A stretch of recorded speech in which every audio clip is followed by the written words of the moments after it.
নমস্কার বন্ধুরা, আপনারা কেমন আছেন? আশা করছি আপনারা নিশ্চয়ই ভালো আছেন।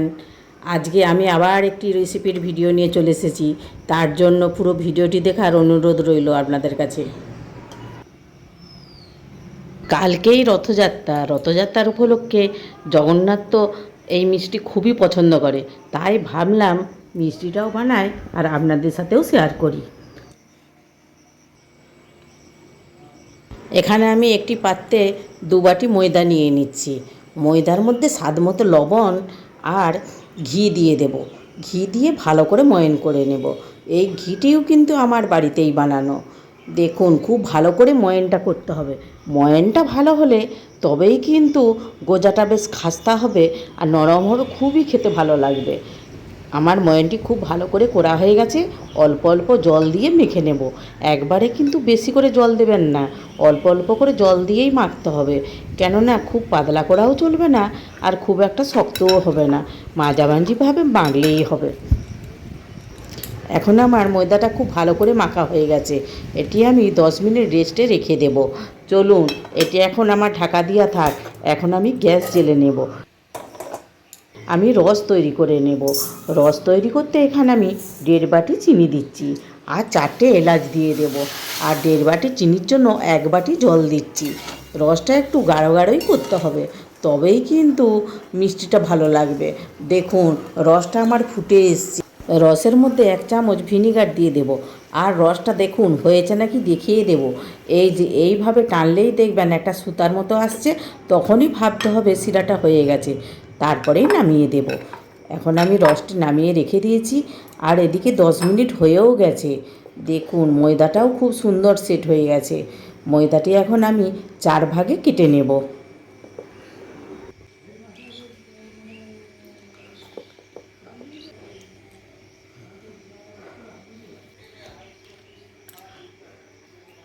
ময়দাটি কেটে গোল গোল করে এইভাবে পাকিয়ে নেব।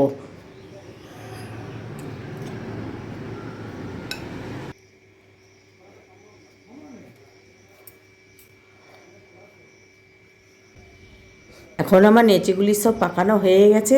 চলুন একটি একটি করে বেলে নেব। এই বেলার জন্য আমি কর্নফ্লাওয়ার দিয়ে বেলছি। কর্নফ্লাওয়ার দিয়ে বেললে বেলাটাও খুব ভালো হবে আর জিনিসটা খেতেও কিন্তু খুব ভালো হবে। তার জন্য আমি কর্নফ্লাওয়ার দিয়েই বেলছি। আপনারা ময়দা দিয়েও বেলতে পারেন। দেখুন, খুবই পাতলা করে বেলতে হবে। এইভাবে আমি ঘুরিয়ে ঘুরিয়ে একটু পাতলা করেই বেলে নেব। খুব পাতলা হয়ে গেছে দেখুন। এখন আমি একইভাবে 4টে রুটি বানিয়ে নেব। দেখুন কতটা পাতলা হয়েছে, আপনারা দেখে নিশ্চয়ই বুঝতে পারবেন কতটা পাতলা হয়েছে। এই একইভাবেই আমি সব রুটিগুলি বানিয়ে নেব।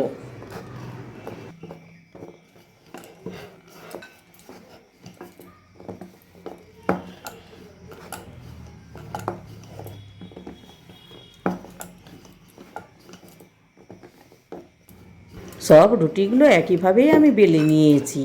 রুটিগুলি একটি রেখে তার উপরে তেল বুলিয়ে নেব।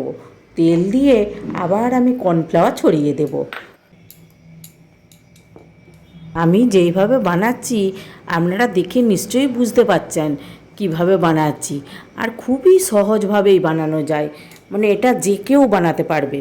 যারা কোনো দিনও বানায়নি তারাও যদি এইভাবে বানায় না, এত সুন্দর হবে না বানালে ভাবতেই পারবেন না। এখন আমার সবগুলোতেই তেল আর কর্নফ্লাওয়ার দেওয়া হয়ে গেছে। এখন এই একইভাবে সব করে নিয়েছি। এখন গোল গোল করে আমি পাকিয়ে নেব। দেখুন কিভাবে আমি পাকাচ্ছি, এইভাবে পাকিয়ে নেব। পাকিয়ে শেষে যখন অল্প থাকবে একটু জল দিয়ে দেব। জল দিলে চিটে যাবে আর খুলে যাওয়ার ভয় থাকবে না।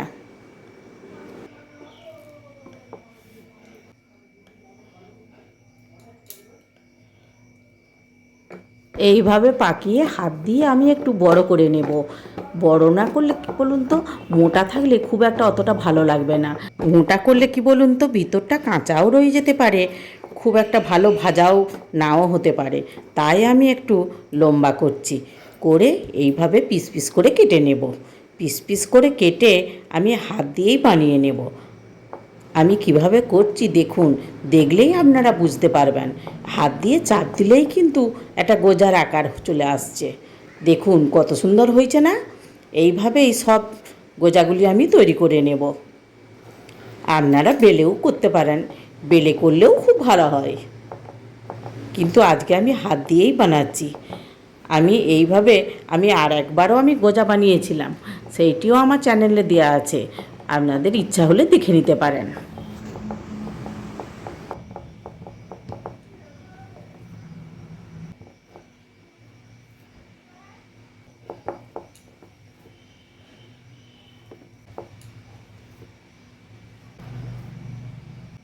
দেখুন একইভাবে আমি সব গোজাগুলো পাকিয়ে নিয়েছি। এখন এরপর ভেজে নেব। ভাজার জন্য ওভেনে আমি কড়াইতে তেল গরম করতে দিয়ে দিয়েছি। এখন দেখুন তেলটা কিন্তু আমার খুব ভালো গরমও হয়ে গেছে। আমি কিভাবে ভাজছি একটা দেখিয়ে দিচ্ছি।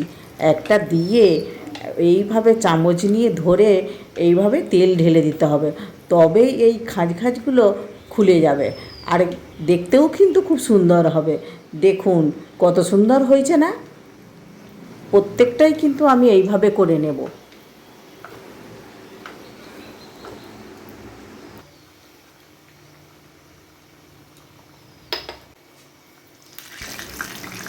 দেখুন গোজাটা দেখতে কত সুন্দর হয়েছে না?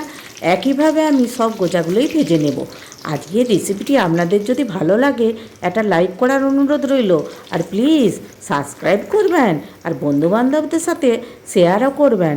আর নতুন বন্ধুরা এখনও যারা আমার চ্যানেলটিকে সাবস্ক্রাইব করেননি, প্লিজ প্লিজ তাড়াতাড়ি সাবস্ক্রাইব করে ফেলুন, তবেই তো নিত্য নতুন রেসিপি সর্বপ্রথম আপনাদের কাছে পৌঁছে যাবে। আর বন্ধুবান্ধবদের সাথে শেয়ারও করবেন, আর ফেসবুক থেকে দেখলে ফলো করবেন। আমি যেভাবে বানালাম আপনারাও একবার হলেও বানাবেন। আমি আপনাদেরকে ঠিকভাবে বুঝাতে পারলাম না কি বুঝতে পারছি না, কিন্তু আমি চেষ্টা করেছি খুবই ভালো করে বোঝানোর জন্য। গরম অবস্থাতেই রসে ডুবিয়ে তুলে নিতে হবে। এটা রসে ভিজিয়ে রাখার কোনো দরকার নেই, সঙ্গে সঙ্গে উল্টে পাল্টে দিলেই কিন্তু রস ঢুকে যায়। দেখুন কত সুন্দর নরম হয়েছে, সত্যি অসাধারণ হয়েছে, আর খেতে মুখে দিলেই মিলিয়ে যাবে, এত সুন্দর নরম। আমার ভিডিওটি শেষ পর্যন্ত দেখার জন্য ধন্যবাদ। আবার দেখা হবে নতুন কিছু রেসিপির ভিডিও নিয়ে মমতাজ কিচেনে। এবার তাহলে আসি।